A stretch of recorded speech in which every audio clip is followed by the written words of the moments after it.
താൻ കാരണം ഒരു മത്സരാർത്ഥി പുറത്തായിരിക്കുന്നു എന്ന തോന്നൽ നിഷാനയെ വല്ലാതെ വേട്ടയാടുന്നുണ്ട്. കഴിഞ്ഞ ദിവസം ലൈവ് കണ്ട പ്രേക്ഷകർക്കറിയാം. നിഷാന പറയുന്നത് ഞാൻ വേണമെങ്കിൽ പോകാൻ തയ്യാറാണ്, രതീഷ് ഏട്ടനെ വേണമെങ്കിൽ കൊണ്ടുവന്നോളൂ, രതീഷിനെ കൊണ്ടുവന്നോളൂ, എനിക്ക് പോകാനൊരു മടിയുമില്ല, പുള്ളി ഇവിടെ നിൽക്കാൻ ഡിസർവിങ് ആണ് എന്നെക്കാളും എന്ന് നിഷാന പറയുന്നുണ്ട്. അതായത് നിഷാന നോമിനേഷനിലില്ല, പവർ റൂം മെമ്പറാണ്.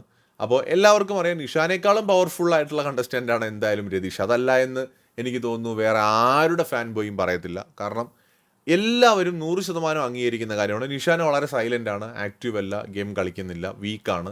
മേ ബി ഇനി കയറി വന്നേക്കാം കേട്ടോ, പക്ഷേ ഇതുവരെയുള്ള ഗെയിം അനുസരിച്ചിട്ട് വളരെ വീക്കാണ്. സോ എന്തൊക്കെ പറഞ്ഞാലും ഏതൊക്കെ മാനദണ്ഡം വെച്ച് നോക്കിയാലും നിഷാനേക്കാളും ഫാർ ബെറ്ററാണ് രതീഷ്. അപ്പോൾ അതുകൊണ്ട് തന്നെ നിഷാനയ്ക്കും ഇതറിയാം. അതുകൊണ്ടാണ് നിഷാന ക്യാമറയിൽ വന്നിട്ട് ബിഗ് ബോസിനോട് റിക്വസ്റ്റ് ചെയ്തത്, ഞാൻ പകരം പുറത്തു പോകാൻ തയ്യാറാണ്, പുള്ളിയെ തിരിച്ചു കൊണ്ടുവരാൻ പറ്റുമെങ്കിൽ കൊണ്ടുവരൂ എന്ന്. പക്ഷേ അതൊന്നും പോസിബിൾ അല്ലല്ലോ. ബിഗ് ബോസിൻ്റെ റൂൾസ് ഒന്നും അങ്ങനെയല്ല.